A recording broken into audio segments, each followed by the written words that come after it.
Todo comenzó cuando mi tía Rosa se fue de viaje a Caracas. Antes de partir, me pidió que me quedara en su casa para hacerle compañía a mi primo Gabriel. Como siempre nos habíamos llevado bien, acepté sin problemas. La casa de mi tía estaba en una zona alejada del centro de la ciudad, un sitio donde el tiempo parecía haberse detenido. Las calles aún eran de tierra, las casas tenían enormes patios y el alumbrado público era casi inexistente.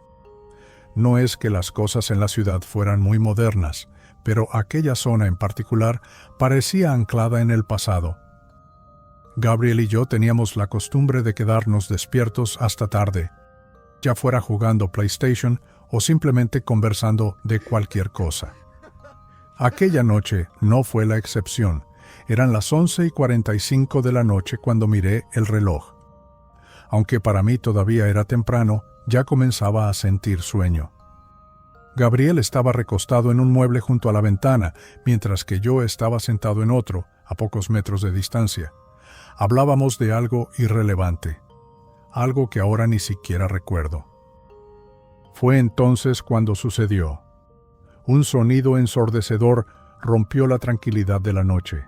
Era tan fuerte que al principio pensamos que alguien estaba intentando derribar la puerta para entrar a robar. Gabriel, asustado, apagó la luz y me hizo señas para que guardara silencio. Pasaron unos segundos y pudimos distinguir que el ruido venía de la calle. Era un sonido extraño, inhumano. Se parecía al ruido que hacen los helicópteros al pasar bajo, acompañado de una vibración en el suelo. El estruendo se hizo cada vez más fuerte, como si algo se acercara a toda velocidad. Permanecimos en completo silencio, conteniendo la respiración, y entonces el sonido se alejó, hasta desaparecer. Nos miramos confundidos, sin entender lo que había pasado. Miré el reloj de la sala, 12:05 de la mañana. Aún estábamos procesando lo ocurrido cuando, de repente, el ruido volvió, pero esta vez sonaba diferente. Ahora podíamos distinguir claramente un galope. Gabriel se incorporó de un salto e intentó abrir un poco la ventana para ver qué era, pero ya no quedaba rastro de nada, solo una nube de polvo disipándose en la penumbra.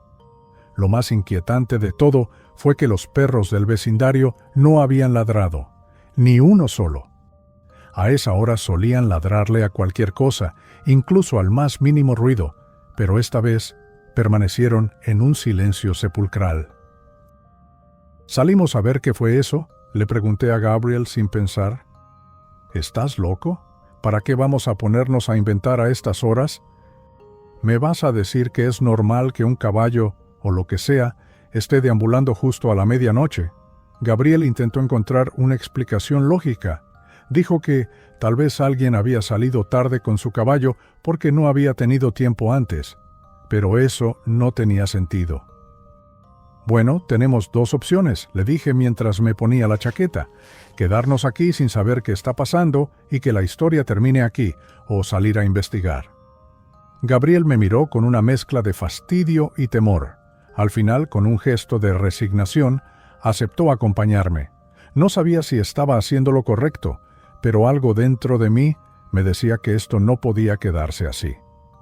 Salimos con linternas a la calle. De inmediato, un frío intenso nos envolvió. Aunque era época de lluvias, nunca había sentido un frío así. En cuanto dimos unos pasos, todos los perros comenzaron a ladrar, todos al mismo tiempo. «Nos están ladrando a nosotros», pero no le ladraron a esa cosa que pasó antes haciendo semejante ruido, pensé. Gabriel, tiritando, me pedía que nos diéramos prisa. Su instinto le decía que esto era una pésima idea. Fue entonces cuando miré el suelo. Buscaba huellas de caballo o algo que nos diera una pista, pero lo que encontramos fue mucho peor. Eran huellas de pies humanos, pero no de pies normales. Eran enormes. Comparé una de ellas con mi pisada y no lo podía creer. ¿Quién o qué podía tener unos pies así de grandes? Un escalofrío me recorrió la espalda, pero no quise alarmar más a Gabriel, que seguía insistiendo en que esto era una locura. Seguimos el rastro de las huellas hasta que dejaron de ser humanas. Las pisadas, inexplicablemente, se transformaron en las huellas de un caballo, 4 marcas claras de cascos. Fue en ese momento cuando entendí que habíamos cometido un error. Y entonces, al levantar la mirada, sentí el alma salirse de mi cuerpo. A lo lejos, un caballo negro nos observaba, riéndose a carcajadas. Era un caballo gigantesco, con proporciones colosales y llamas ardientes en los ojos. Al verlo, supe de inmediato que aquello no pertenecía a este mundo. La criatura soltó un grito desgarrador, un sonido que jamás había escuchado en mi vida, y comenzó a galopar hacia nosotros. El ruido ensordecedor volvió a resonar en el aire, como si un helicóptero estuviera descendiendo sobre nosotros. Gabriel y yo reaccionamos por instinto. Nos tiramos al suelo y rodamos bajo el alambrado de la cerca justo a tiempo para ver cómo aquella cosa seguía su camino y desaparecía en la distancia. Gabriel lloraba. Yo estaba en shock. Todo había sido mi culpa. No estábamos preparados para ver algo tan aterrador. Minutos después, reunimos el valor para llamar a un vecino que vivía relativamente cerca. Le contamos lo que había pasado.